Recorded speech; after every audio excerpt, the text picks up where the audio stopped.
Welcome everyone to the Xjenza Malta-TUBITAK 2026 joint call for R&I proposals.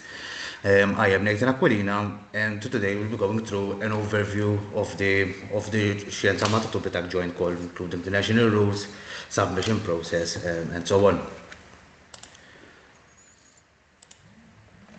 So before we start, some basic housekeeping notes. First of all, please hold your questions until the Q&A session. Yes, we have an allocated Q&A session after the presentation, so please leave your questions till that time. In the meantime, however, you might feel free to post your questions in the chat, and we will answer them in the allocated time slot. You are also requested to remain muted throughout the duration of the presentation so that we can send a clear transmission throughout. Just a small disclaimer as well before we start.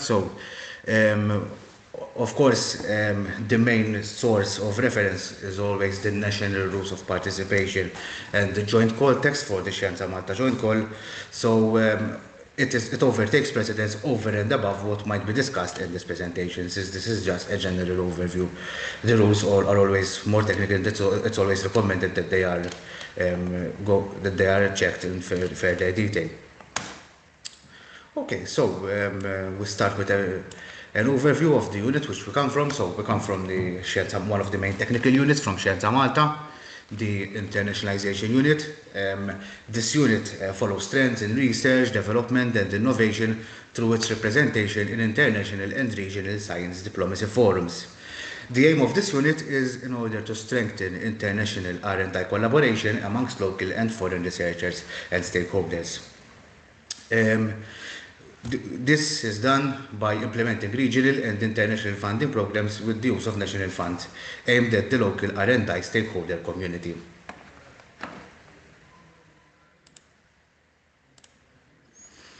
A brief overview of our funding portfolio. So on the right hand side of the screen, you can see our multilateral partnerships.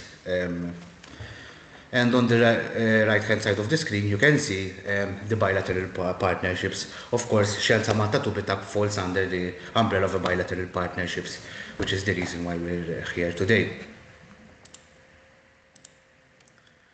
Okay, now we can go into further detail on the call. A general overview about the Xjenza Malta-TUBITAK joint call. So this call was first incepted in 2020, thanks to a collaborative agreement which was signed by Xjenza Malta and TUBITAK in order to support cooperation in science, technology and innovation between Malta and Turkey. Since then, 5 joint calls have been successfully launched, resulting in 14 successful projects being awarded to date, resulting in an overall budget of circa 1.3 billion euros. This sum is expected to change in the upcoming weeks, since we are in the process of awarding another 6 projects via the previous iteration of this call.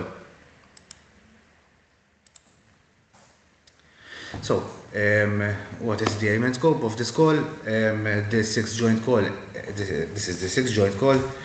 It aims to assist researchers and innovators from both countries in strengthening their scientific expertise and networking, fostering collaboration for future funding opportunities, including the annual Prima Section 1 and Section 2 calls. And this call will focus on 2 distinct pillars. The first pillar, it is solely dedicated towards the traditional Prima thematic areas, therefore addressing the Prima program's priorities. On the other hand, for Pillar 2 is focused on the research, development and innovation thematic areas, which extend beyond the Prima fields, also known as the shared national priorities. Of course, we'll be going through them one by one in the upcoming slides. This call will have 2 separate ranking lists. One ranking list allocated towards the Prima thematic area and another ranking list for the shared national priorities, with the aim of ranking high-ranking proposals from each pillar. Now some basic and very general and important call details. This call is open for projects with a duration of up to 24 months. The maximum amount of funds that can be requested by Malta-based partners per project is up to 100,000 euros from the Maltese side.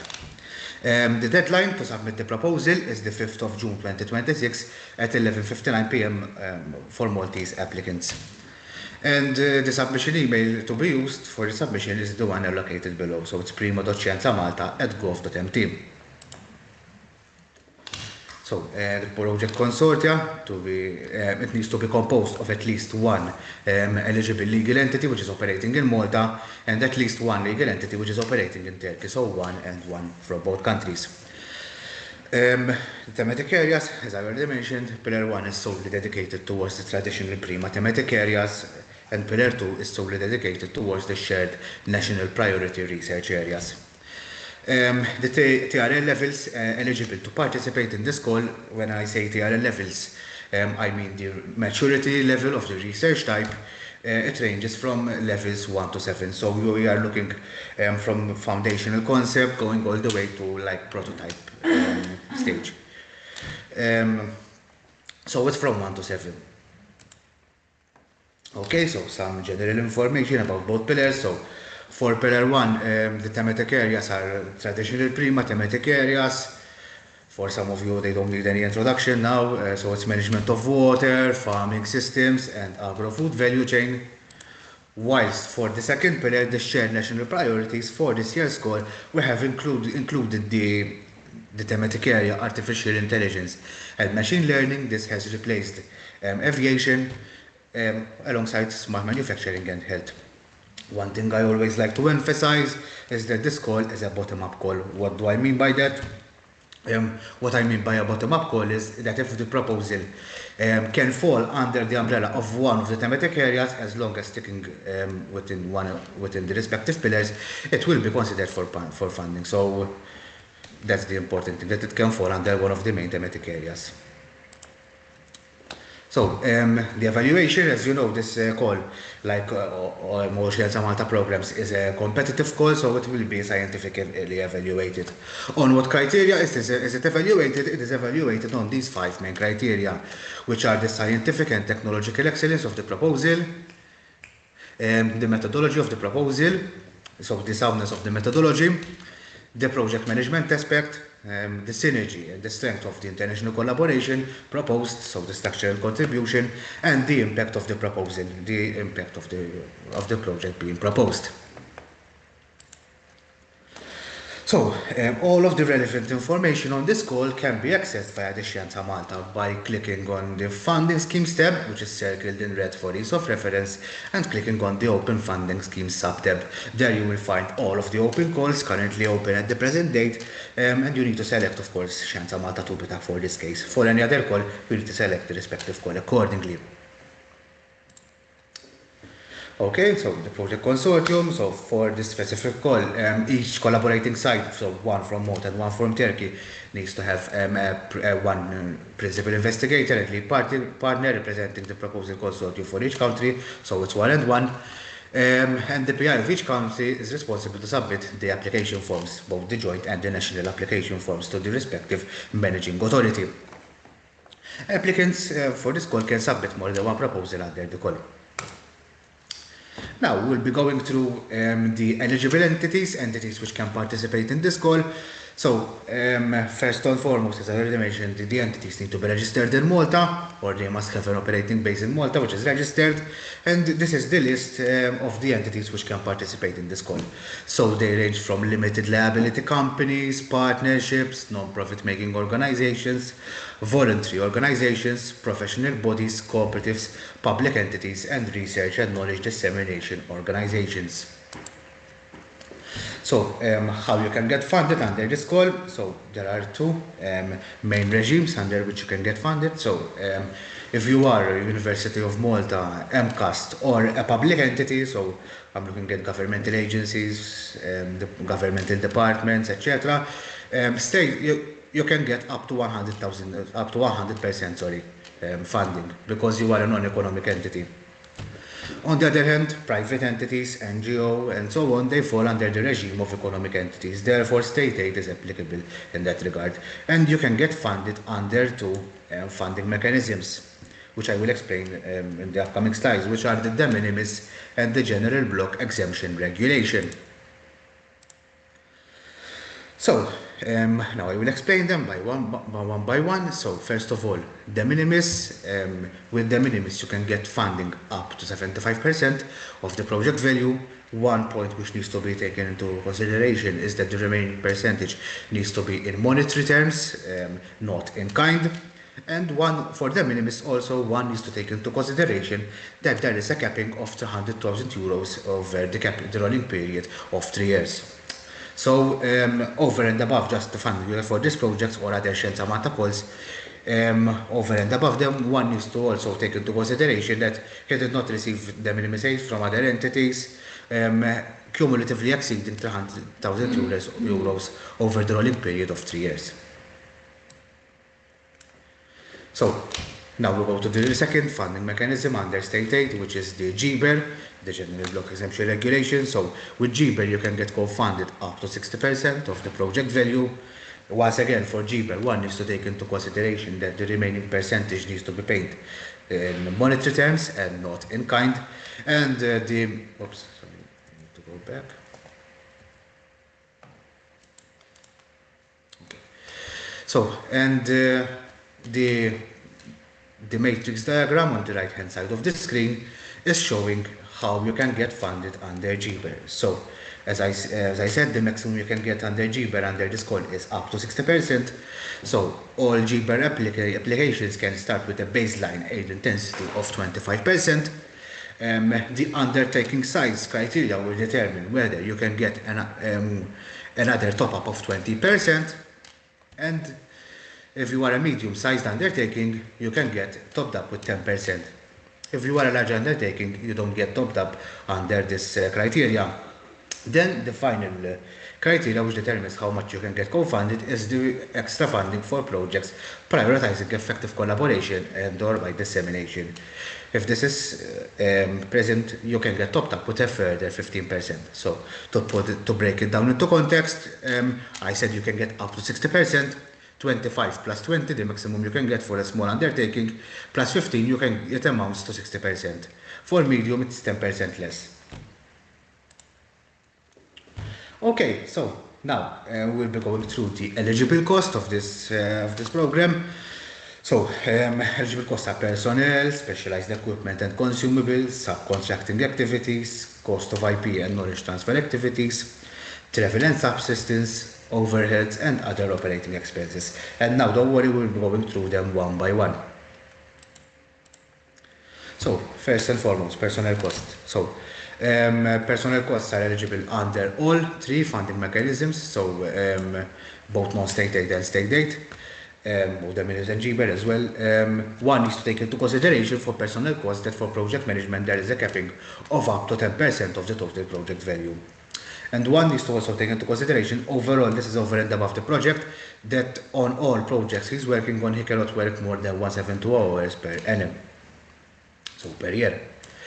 Now, on the right hand side of the screen, you can see a table showing the eligible hourly rates, the eligible cappings of hourly rates for the upcoming 3 years, so 2026, 2027 and 2028, according to the national rules. You can see that for specific roles, research-based roles, identified in the national rules. One is to also take into consideration that there are some limits for some roles, mainly for management and senior researchers. So not more than 2 persons per project for management and senior researchers. Okay, so the second eligible cost, it's equipment and consumables. So for specialized equipment, it's eligible under all three funding modalities, with GBER working slightly different, I will explain. So for the minimis and for non-state aid, that is the cost to purchase or lease specialized equipment. For GBER, it works slightly different in a way that with GBER you can only get paid according to the depreciation value of the object throughout the duration of the project. So to put that into context, if you have a piece of equipment which has a shelf life identified of 15 years, you can only get paid for the depreciation value of the 2 years of the project duration. Of course, these sums are to be verified by a public accountant to identify these variables. So, and research consumables, they are eligible under all funding regimes. However, one needs to take into consideration that these are not to exceed 30% of the project value for all three funding mechanisms. Okay, so travel and subsistence. So travel and subsistence is eligible under non-state aid and de minimis applications. So it is eligible for economy flights using the most economic solutions, public transports and per diems for up to 14 days in a row, and it can be used for consortium meetings, international conferences, and other project-related meetings, which need to be discussed and approved for the other part. There is a limit of up to 2 persons per travel, as mentioned in the national rules, as you can see in the table on the right-hand side of the screen. And for GBER, travel costs are not eligible, so travel cannot be claimed under GBER. So subcontracting, it is eligible under all three funding criteria mechanisms. It is allowed up to 25% of the project value, so there's a threshold there as well, which one needs to follow, and one needs to follow necessary procurement procedures. IP and knowledge transfer activities and other eligible costs, it's eligible under all three funding mechanisms as well. It is the cost of knowledge transfer activities and patents which are bought or licensed from outside sources at arm's length conditions. Now, the final eligible cost, it is the overheads and other operating expenses. It is eligible for all three funding mechanisms. It includes in other costs and direct costs that are incurred indirectly as a result of the project, and this will be covered at a flat 20% rate of the total direct eligible costs claimed. These costs should not be listed as separate line items in the budget, as it is just a flat 20% rate of the direct costs. Okay, now we have gone through the eligible cost, and now we'll be going through the ineligible costs of this call. So, first of all, it is expenses which are related to loans, interest, etc. Expenses which are recoverable through another funding mechanism. When you are repurchasing the same equipment which has been originally already procured through another funding mechanisms. When you are purchasing and or leasing equipment and services from partners or their subsidiaries, standard office equipment, personnel hours for traveling, and any other rules that are not listed, any other costs that are not listed as eligible costs in the national rules. Okay, so now this slide I will be explaining a little bit the project monitoring aspect of the projects. So how they will be governed, should they be selected for funding. So first and foremost, should it be awarded, all partners from Malta and Turkey, they will need to decide on a common start date for the project. It is very important that the projects work in synergy throughout the duration of the project. On the right hand side of the screen you can see a table showing the meetings and reports which are due to take place during the duration of the project. So as you can see, every 6 months there is a progress meeting with us, with the managing authority, reporting on the progress of the project. So what I mean by progress is the updates on the deliverables due, on the status, if there are any problems which we will discuss, and so on. Then, midway through the project, you are due to submit an inter-technical report. So we are looking, by the way, at a custom timeline of 24 months. If the project is shorter, this will vary accordingly. But if we are looking at a 24-month project, midway through it's month 12. So midway through the project, you need to submit an interim technical report showing the overall progress of the project till that date. Then, a month later, you are due to submit an interim financial report showing the expenditure of the project midway through when compared to the original budget proposed in the application. Then, at the end of the project, so month 24, you are due to submit an end of project technical report reporting on the overall achievement of the project and the deliverables and so on. And then, by 2 months later, you need to submit the end of project financial report, which is showing the overall expenditure of the project, including and it needs to be audited. So this needs to be audited so that you are showing how much money were spent on the project or overall. Now, on the bottom right-hand side of the screen, you can see how the disbursements are partitioned. So I will explain them one by one. So first and foremost, if you are selected for funding, you to start an awarding process. When you successfully conclude the grant agreement, you receive pre-financing of 50% of the grant, of the approved grant. So you can start working on the project. Then, midway through the project, depending on the success of the delivery, on the performance of the project, both from the technical aspect and from the financial aspect, so how much expenditure was done till that present date, you are that will determine whether you can get topped up the further 30% of the project of the approved budget. Then, depending on upon successful closure, both in the technical terms and depending on the expenditure of the project, you can receive the further the last 20% of the project of the grant.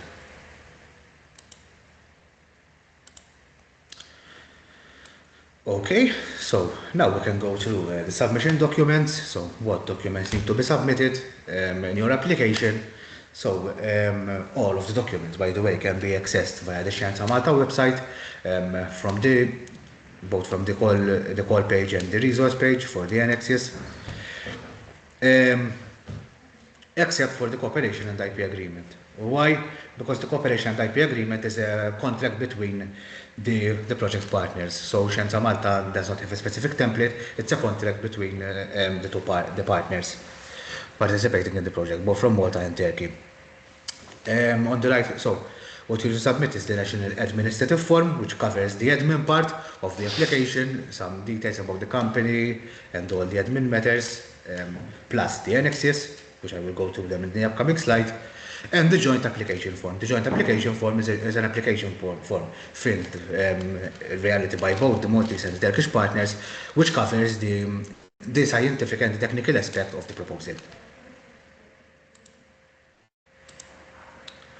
So, okay, I will go through all the necessary submission documents one by one, what needs to be submitted for each funding modality. So, de minimis applications, they need to submit the de minimis declaration form. Once again, all of these annexes can be found on the Xjenza Malta resource page. So, de minimis applicants need to submit the de minimis declaration form, the audited financial statements of the last 3 years of the company under which you are applying, and the detailed budget breakdown form breaking down the budget of the project. Then, GBER applicants, on the other hand, they need to submit the enterprise size and undertaking in difficulty form, the declaration for augmented aid intensity, once again, the audited financial statements of the last 3 years of the company, and the detailed budget breakdown form breaking down the budget they are applying for.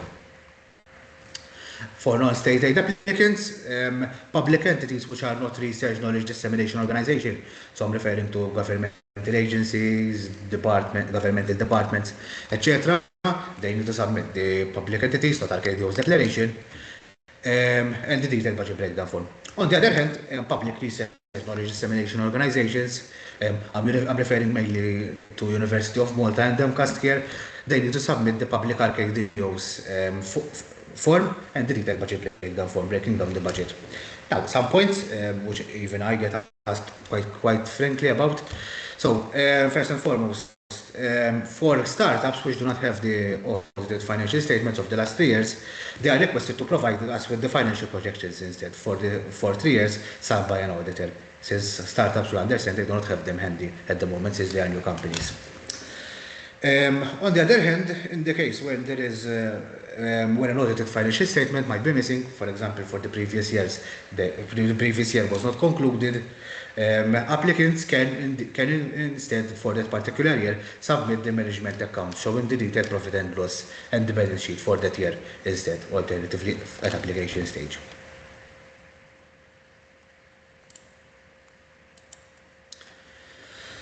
Okay, so now in this slide we'll be going through a breakdown of the submission process step by step. So first and foremost, you start by finding all of the complete documents on the Xjenza Malta website. Then you review the documents accordingly, both amongst yourselves or with any other local partners you have and with your Turkey-based partner. Then the documents, after of course you fill out the application form and so on, they are signed by the applicable legal representative of the entities participating. Then you submit the final version to Xjenza Malta by the deadline given below. Then, after the call deadline, the proposal undergoes an admin check and a scientific evaluation. This is done in synergy by both managing authorities, and this is followed by the award process, which kickstarts, of course, the grant agreement phase, should the proposal be selected for funding. So, what is the call deadline? The call deadline is the 5th of June 2026 for Maltese applicants at 11:59 p.m.